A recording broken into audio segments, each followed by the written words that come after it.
षष्ठाध्यायी जगन्माता यस्य चित्तात् समुत्थिता वेदानामुपकाराय तस्मै पाणिनये नमः।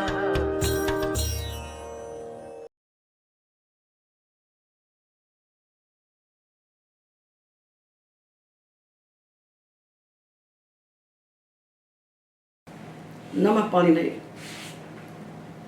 हम लोग पौष्पी प्रक्रिया के अनुसार धातुओं से प्रत्यय लगने पर होने वाली विधि का विचार कर रहे हैं। अब हमें यह देखना है कि जो सूत्र है सत्यापाश रूप वीणा तूल श्लोक सेना लोम त्वच वर्भवन चून चुरादि जो कि चुरादिगण के सारे धातुओं से निज प्रत्यय लगाने के लिए कह रहा है। इसका कोई विकल्प इसने नहीं कहा, इसका कहीं कोई विकल्प अष्टाध्यायी में नहीं कहा गया। जब विकल्प नहीं कहा गया तो इन 410 धातुओं से स्वार्थिक निच होना ही चाहिए। जिस स्वार्थिक निच प्रत्यय हो करके चुरादिभ्यो निच सिनिच प्रत्यय हो करके ही इनसे कोई तिंकृत प्रत्यय लगना चाहिए। अभी तक हमने इसी बात को जाना। अब हम देखते हैं कि पाणिनि ने भले नहीं कहा चुरादिभ्यो निच का विकल्प, किंतु पाणिनि हर बात शब्द से नहीं कहते। बहुत सारी बातें वो ज्ञापन से कहते हैं, बहुत सारी बातें उनके सूत्रों से ज्ञापित हो जाती हैं, उनके धातु पाठ से ज्ञापित हो जाती हैं। तो उस ज्ञापन से हम ये जाने कि चुरादिगण में भी बहुत सारे धातु ऐसे हैं जिनसे ये निच नित्य नहीं होता, कभी होता है और कभी नहीं होता। ये बात किसी सूत्र ने नहीं कही, किंतु पाणिनि का ये धातु पाठ ही इस बात को ज्ञापित कर देता है कि कुछ धातु ऐसे हैं चुरादिगण में जिनसे नित्य निच नहीं होता, कभी होता है कभी नहीं होता। तो वो कौन से ज्ञापन हैं जिससे हमें जान सकते हैं, उनको हम अब आपके सामने रख रहे हैं। धातुओं में पाणिनि अनुबंध लगाते हैं। किसी को इदित करते हैं, किसी को ईदित करते हैं, किसी को उदित करते हैं, किसी को उदित करते हैं। तो ये अनुबंध क्यों लगाते हैं? इनके प्रयोजन होते हैं। धातुओं को पाणिनि इदित क्यों करते हैं? इकार की संज्ञा करके उसको इदित क्यों बनाते हैं? और यदि इसका उत्तर देते हैं आप, इदितोनुम धातु से नुमागम करने के लिए यदि पाणिनि धातु को इदित करते होते, वो वंद ही धातु बना देते। इतना प्रपंच क्यों फैलाते कि पहले इदित करो, फिर इकार की संज्ञा करो, फिर उसको नुमागम करो, तो वंद बना देते। ये हमने अनेक्षा बताया कि पाणिनि जो धातु को इदित करते हैं वो नुमागम करने के लिए नहीं करते हैं। किस लिए करते हैं? नकार का लोप बचाने के लिए, नकार के लोप को बचाने के लिए करते हैं। जब इदित हो जाता है तो अनिदित नहीं रह जाता, और जब अनिदित नहीं रह जाता तो अनिदितामलुब्धाया किंगिति से वहाँ पर जो नकार का लोप हो रहा था उसको बचाने के लिए यदि वंद धातु पढ़ देते और मंथ पढ़ देते तो इदित अनिदित का भेद कहाँ रह जाता? कहाँ भेद रह जाता? और अनिदित धातुओं के नकार का लोप करना है उपधा में, उपधा के नकार का कित गित प्रत्यय परे होने पर लोप करना है, और इदित धातुओं के उपधा के नकार का लोप नहीं करना है। ऐसे दो हिस्से में धातुओं को देख रहे हैं कि कुछ धातुओं के उपधा के नकार का लोप होता है और कुछ धातुओं के उपधा के नकार का लोप नहीं होता है कित गित प्रत्यय परे होने पर। तो जहाँ लोप होता है उनको वो नकार स्वयं पढ़ देते हैं, वहाँ उपधा में उनको अनिदित बना के पढ़ते हैं, और जिनकी उपधा के नकार का लोप उनको इष्ट नहीं है, जहाँ उपधा के नकार का लोप नहीं करना है, उनको इदित करते हैं। ये हम बार बार बताते हैं कि जो पाणिनि इदित करते हैं धातु को, वो इदितोनुम धातु से नुमागम करने के लिए नहीं करते हैं, वो उपधा में होने वाले नकार के लोप को बचाने के लिए करते हैं। इदित धातुओं की उपधा के नकार का लोप न हो जाए कित गित प्रत्यय आने, तो अनिदित धातुओं से अलग दिखाने के लिए, अनिदित धातुओं से अलग दिखाने के लिए, अनिदित और इदित के कार्यों को अलग अलग बताने के लिए कि अनिदित धातु जब होते हैं तो कित गित प्रत्यय परे होने पर उनकी उपधा के नकार का लोप होता है। जैसे अंचु अच्यते, तंचु तच्यते, अंज अज्यते, लुंच लुच्यते, ये उपधा में रहने वाले नकार का लोप करने के लिए पाणिनि धातु को अनिदित करते हैं, अर्थात उसको नकार के सहित पढ़ते हैं। अब जिनके लोप को नहीं करना चाहते, जहां उपधा के नकार को लोप नहीं करना चाहते, उनको वेदित करते हैं अनिदित से अलग दिखाने के लिए, और उपधा के नकार के लोप को ना होने देने के लिए वो ऐसे दो हिस्से बनाते हैं। एक बना देंगे तो कैसे तो करें, सबकी उपधा में पाणिनि ना पढ़ देंगे तो फिर क्या करेंगे, फिर तो इष्ट सिद्धि हो ही नहीं पाएगी, रूप बन ही नहीं पाएगी। तो अनिदित से पृथक करके दिखाने के लिए, उपधा के नकार के लोप को रोकने के लिए पाणिनि धातुओं को इदित करते हैं। अब देखिए तो ये करते हैं पाणिनि। तो उपधा के नकार का लोप होता कब है, ये होता है किद्गित प्रत्यय पर होने, अन्यथा मूलुपधा किंगति से होने वाला उपधा के नकार का लोप जो है वो किद्गित प्रत्यय पर होने पर होता है। तो जब 9 गण के अंदर आएंगे अनिदित धातु, तब तो उनकी उपधा के नकार का लोप हो जाएगा किद्गित प्रत्यय पर होने पर। चुरादिगण में हो नहीं सकता, क्योंकि चुरादिगण के धातुओं में पहले निच आ जाएगा, धातु से पहले निच आ जाएगा, और उसके बाद कोई भी प्रत्यय आएगा, किद्गित हो या किद्गित ना हो। तो धातु के सामने तो निच बैठा होगा। जैसे पाणिनि धातु बनाते हैं चिति, चिति, चिति स्मृत्याम, चिति, इसको उन्होंने इदित कर दिया। अब आपने इदित कर दिया, और इदित करके आपने इदितो धातुओं से वहां पर नुमागम कर दिया। तो नुमागम करने से क्या हुआ, ये धातु अब चिंत बन गया। तो इसके ना का लोप नहीं होना चाहिए, यही आप कहोगे ना, ऐसा नहीं है, क्योंकि चिति धातु को चिंत बनाने के बाद भी इसके बाद अनिच तो आपको लगानी है, और जब चिंत के बाद अनिच बैठ गया तो नकार का लोप कोई कर ही नहीं सकता। नकार का लोप तो किद्गित प्रत्यय पर होने पर होता है, और चिंत के बाद बैठ गया अनिच, अनिच प्रत्यय नकित है, नगित है, तो चिंत के नकार का लोप तो प्राप्त ही नहीं है।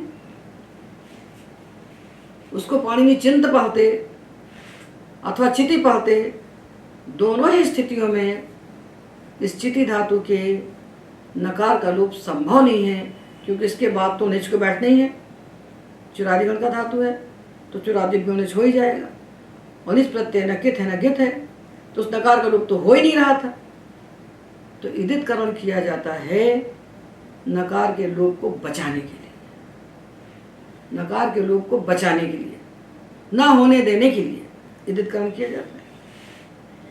और यहाँ तो निच प्रत्यय बैठा है, तो नकार का लोप हो ही नहीं रहा था। जब हो ही नहीं रहा था तो आप चिंता ही पढ़ देते, घुमाया, क्योंकि चिति पढ़ा, फिर चिति में हमने इकार की संज्ञा की, फिर नुमागम किया, इतना बड़ा गौरव क्यों किया, क्यों फंसाया इसमें, ये प्रश्न उठता है। जो क्रियादिगण में पढ़ेगा है मंथ, ग्रंथ,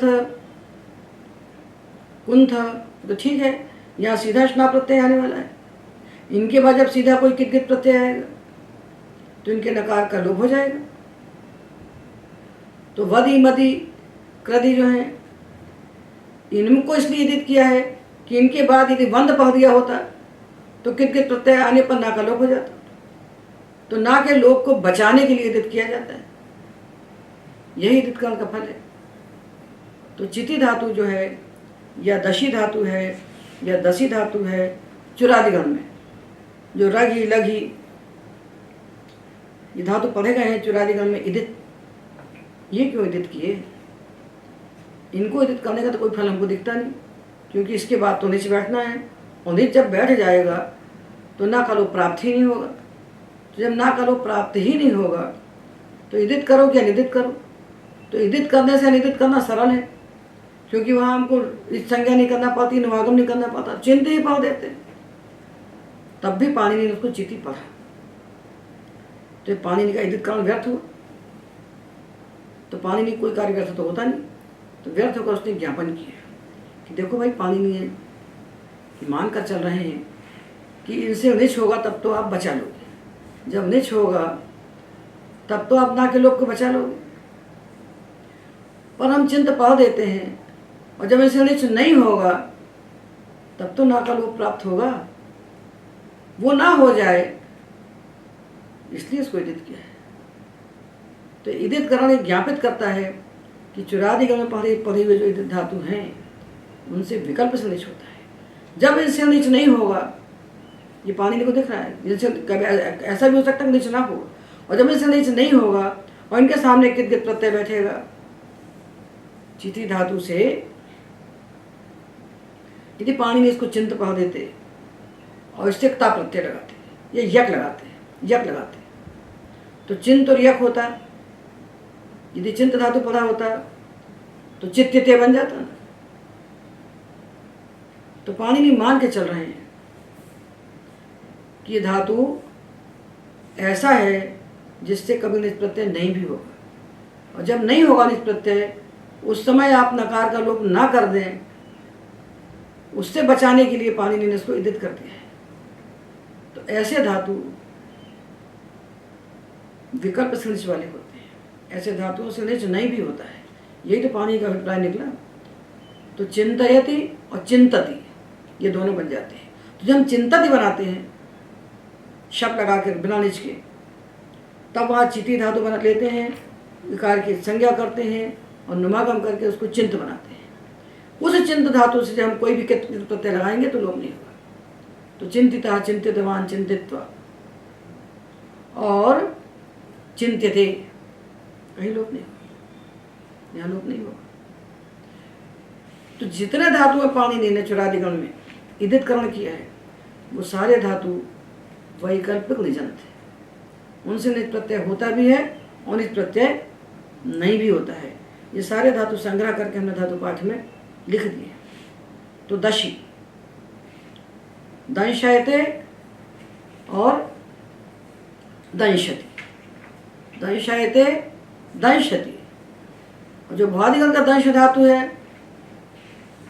वो अनितित है, उससे शप लगता है तो दंश संज संजाम शपी से उसका लोप हो जाता है, और जब उससे यक लगता है तब भी लोप हो जाता है। तो दशति और दश्यते, दष्टः, दष्टवान, ये सब बन जाएंगे। किंतु ये जो दशी धातु पाणिनि ने बना दिया ईदितकरण करके, इससे विकल्प से नीच होगा, और विकल्प से नीच होगा तो जब नीच नहीं होगा तब इसके ईदितकरण का फल हमको दिखेगा कि जब नीच नहीं हुआ है उस समय इससे साक्षात कोई प्रत्यय आएगा जब कित कित, तब इस नकार के लोप को कैसे रोकोगे? तो ईदित ने उस नकार के लोप को रोका। तो दंश से जब हम यक लगाएंगे इस चुरादिगण के दंश से, तो इस चुरादिगण के दशी धातु से निच के अभाव में जब हम यक लगाएंगे तो दंशते बनेगा, और भ्वादिगण का जो दंश है वो अनिदित है, उससे दश्यते बनेगा। तो जितने भी ईदित धातु हैं उनसे विकल्प से नीच होता है। चुरादिगण के जितने ईदित धातु हैं उनसे विकल्प से नीच होता है। ये ईदितकरण का फल हुआ। जितने ईदित धातु पढ़े गए चुरादिगण में वो सब वैकल्पिक नीच वाले हैं। तो एक बार उनसे नीचे लगाइए और एक बार नीचे न लगा के उनको भ्वादिगण में भेज दीजिए, तो वहाँ सीधा शब्द लग जाएगा बिना नीच के। हम ईदित धातु को देखते हैं। ईदित, ईदित जहाँ दीर्घ ई की संज्ञा होगी, तो दीर्घ ई की संज्ञा होती है धातु ईदित कहलाता है। और ईदित करण का क्या फल होता है? तो इडागम में सूत्र आता है स्वीदितो निष्ठाएं। जो ईदित धातु है जहाँ दीर्घ ई की संज्ञा होती है उन धातुओं से परे आने वाले निष्ठा प्रत्यय को इडागम नहीं होता।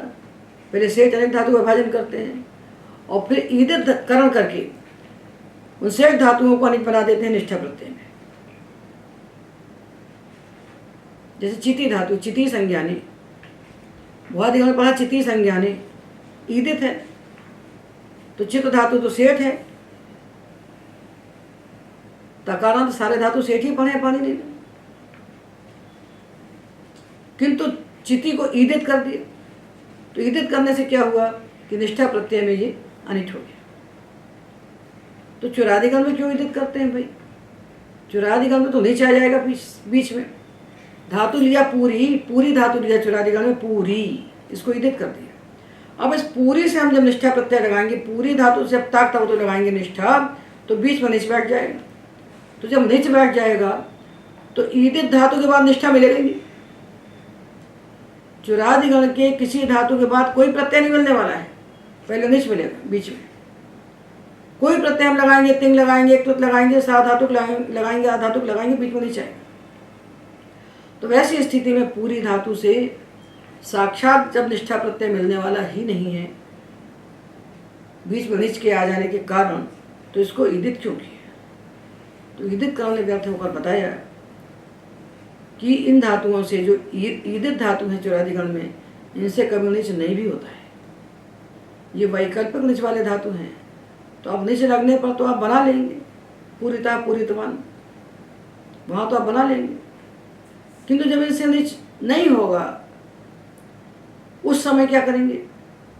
तो ऐसे धातु जहाँ ईदित अनुबंध, ऐसे धातु जो ईदित हैं, वहाँ ईदित करण के व्यर्थ होने के कारण ये ज्ञापन होता है कि इनसे विकल्प से निच होगा। तो पूरयति और पूरति, ये दोनों रूप बन सकते हैं।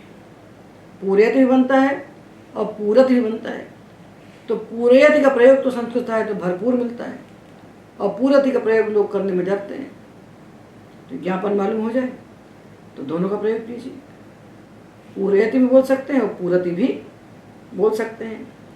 तो हमने ईदित और ईदित को देखा, हम उदित को देखते हैं। उदित धातुओं में जो उदित करण होता है, रस्व की संज्ञा करते हैं, उसका क्या फल होता है? उदित करण का क्या फल होता है? उदितो वा। उदितो वा कहता है कि जो उदित धातु है उनसे परे जब त्वा प्रत्यय आता है तो उसको विकल्प से इडागम होता है। उदित धातुओं से परे आने वाले त्वा प्रत्यय को विकल्प से इडागम होता है। जैसे स्रंसु ध्वंसु धातु हैं, स्रंसु ध्वंसु, दिवु श्रिवु ष्ठिवु, दिवु श्रिवु ष्ठिवु, इनसे परे जब त्वा प्रत्यय आता है तो उसको विकल्प से इडागम होता है। तो जब इडागम होता है तो जो दिवादिगण का दिवु धातु है, दिवादिगण का दिवु धातु है, श्रिवु है, ष्ठिवु है, तो ष्ठिवु से इडागम किया त्वा परे होने पर। तो इडागम किया तो ष्ठिवु इत उक्त्वा, तो नक्त्वा सेठ ने उसको अकित कर दिया, अकित किया तो गुण हो गया, तो ष्ठेवित्वा बन गया। और जब इडागम नहीं किया तो ऊँच होकर ष्ठ्युत्वा बन गया, दोनों बन जाएंगे। देवित्वा द्युत्वा दोनों बनेंगे। ध्वंस धातु से जब इडागम नहीं किया तो नकार का लोप होगा ध्वस्त्वा, और जब इडागम कर दिया तो प्रत्यय के अकित होने के कारण नक्त्वा सेठ से नकार का लोप नहीं हुआ तो ध्वंसित्वा। तो ध्वंसित्वा ध्वस्त्वा, संसृत्वा स्रस्त्वा, भ्रंशित्वा भ्रष्ट्वा, ऐसे दो रूप बन सके। इसलिए धातुओं को उदित किया जाता है। पर चुरादिगण में उदित करण तो व्यर्थ होता है, क्योंकि उदित धातुओं के बाद तो आ ही नहीं सकता, बीच में नहीं आएगा। उदित धातुओं के बाद तो कैसे आएगा?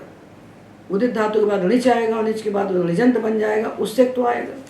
जब उससे तो आएगा तो अनेकाच हो जाएगा, अनेकाच हो जाएगा तो सेठ ही हो जाएगा, औपदेशिक रह ही नहीं जाएगा, औपदेशिक रहेगा ही नहीं तो सेठ ही हो जाएगा, वेट हो नहीं सकता। तो उदित करण व्यर्थ हुआ। व्यर्थ को उसने ज्ञापन किया कि चुरादिगण में जो उदित धातु पड़ेगा है, जहाँ रस्व कार्य की संज्ञा की गई है, उनसे विकल्प से निच होता है। तो जब वंचु धातु लिया, निच किया तो वंचयति, और जब निच नहीं किया तो वंचति, वंचति यही बन जाए, यही बन जाए। तो ईदित करण, ईदित करण, उदित करण, उदित करण, ये चुरादिगण के अंदर व्यर्थ है, वहाँ इनका कोई फल नहीं है। जब कोई फल नहीं है तो उनका ये फल है कि इनसे निज का विकल्प। फल तो बताना पड़ेगा, पानी का कार्य निष्फल थोड़े होगा। तो क्या फल होगा कि ऐसे धातु जो चुरादिगण में इदित ईदित उदित पढ़े गए हैं, इनसे विकल्प से निच होता है। उदित तो मेरे ख्याल से कोई धातु पढ़ा नहीं है, उदित नहीं है, इदित है। इदित ईदित और उदित ये धातु पढ़े गए हैं, तो इनसे विकल्प से निच होगा। अब देखिए प्री धातु दीर्घ री, प्री पूर्ण धातु पढ़ा है चुरादि में, प्री पूर्ण दीर्घ री पढ़ा। तो भाई क्यों पढ़ा दीर्घ री? जब चुरादिगण के धातुओं से निच करना है तो ह्रस्वरी पढ़ते तो भी नीचे लगने पर उसको अचोनित से वृद्धि होकर आर बनता, और आपने दीर्घरी पढ़ा तो भी अचोनित से वृद्धि होकर के उसको आर होगा। तो ह्रस्वरी पढ़ते प्री में तो भी पारयति बनता, और दीर्घरी पढ़ा तो भी पारयति बना, तो एक मात्रा ज़्यादा हो गई। पाणिनि के शास्त्र में आधी आधी मात्रा का हिसाब देना पड़ता है। अर्धमात्रा लाघवेन पुत्रोत्सव मन्यन्ते वैयाकरणा, पाणिनि की आधी मात्रा भी व्यर्थ नहीं है, तो ये तो एक मात्रा हो गई। एक ह्रस्व एक मात्रिक ऋकार के स्थान पर द्विमात्रिक ऋकार आप पढ़ रहे हो, तो व्यर्थ हो गया। तो व्यर्थ होकर इसने ज्ञापन किया कि इससे विकल्प से निच होगा। तो जब निच हुआ तो पारयति बनेगा, और निच नहीं होगा तो परति बन जाएगा। तब साधातु का धातु को गुण करके परति बन जाएगा, ये ज्ञापन किया इसने। तो जो भी कार्य चुरादिगण में हमको व्यर्थ दिखाई पड़ता है, वो व्यर्थ होकर यही ज्ञापन करता है कि इन धातुओं से विकल्प से निच होगा। ये सब वैकल्पिक निच वाले धातु हैं।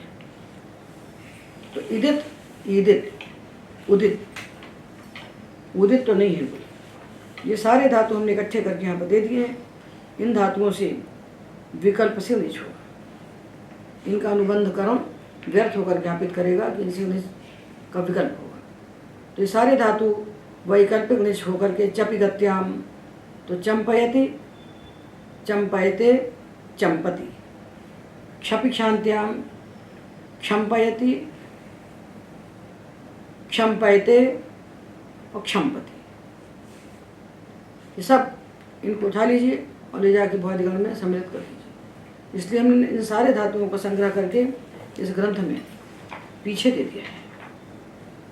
पीछे परिशिष्ट में ये सारे धातु जितने चुरादिगण के हैं, जिनसे निच का विकल्प होता है, जिनसे निच होता भी है और निच नहीं भी होता है।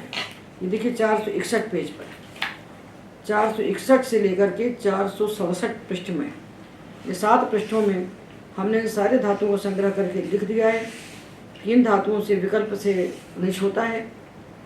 इसलिए ये सारे धातु भुआदिगण के भीतर बैठा करके भुआदि के समान इनका हमको रूप बनाना चाहिए और भाषा में इनका व्यवहार भी करना चाहिए। इसी प्रकार जो घोषिर धातु है, घोषिर ये इरित है, इरित है। और इरित का फल क्या होता है पाणिनि शास्त्र में? इरितोवा। लुंग लकार में इरित धातुओं से विकल्प से अंग होता है, चिली के स्थान पर विकल्प से अंग होता है। तो अंग तब होगा जब धातु इरित रहेगा, इरित धातु के बाद जब लुंग आएगा।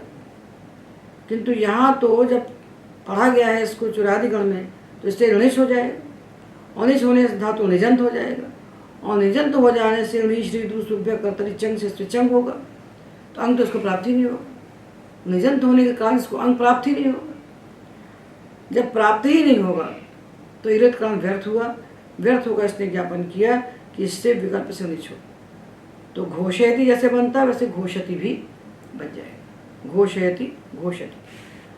तो इरित करण व्यर्थ है, इदित करण व्यर्थ है, ईदित करण व्यर्थ है, उदित करण व्यर्थ है, और धातु को दीर्घ ऋकारांत पाना भी व्यर्थ है।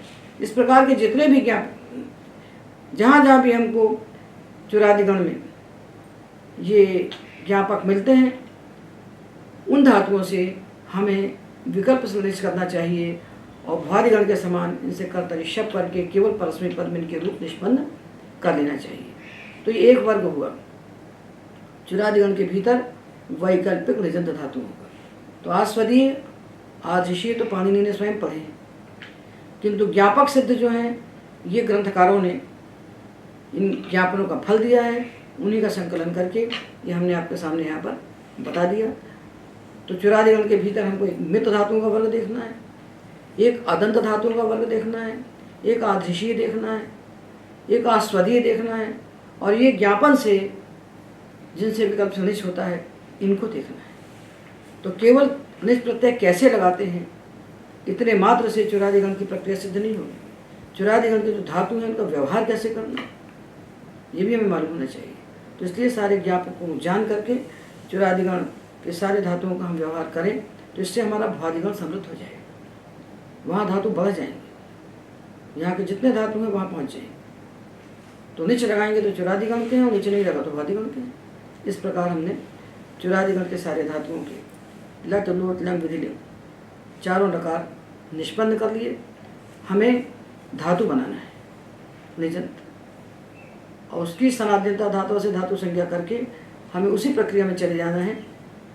धातु से कर्तरी सा धातु प्रत्यय लगाएं, फिर कर्तरी शब्द कर दें, और जैसे भुआदि रूप निष्पन्न किए थे वैसे करें। तो भुआदि दिवादि तुदादि चुरादि इन चार गणों में लगने वाले विकरण अदंत हैं, इसलिए धातु विकरण के संयोग से बनने वाले इनके अंग अदंत हैं। इस अदंत वर्ग के धातुओं से सा धातु प्रत्यय लगाने की विधि हमने निष्पन्न कर ली, और सा धातु खंड का एक भाग निष्पन्न हो गया। साध हमने पहले दो भाग बनाए, लट लोट लंग विधि लिंग चार लकारों का साधातु खंड और 6 लकारों का अर्धातु खंड। फिर साधातु खंड के हमने दो विभाग कर दिए, अदंत वर्ग और अनदंत वर्ग।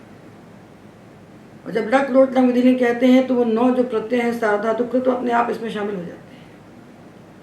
तो हम जो साधातु का विचार कर रहे हैं साधातु प्रत्ययों का विचार कर रहे हैं, साधातु प्रक्रिया का नहीं कर रहे हैं, साधातु प्रत्ययों का विचार कर रहे हैं।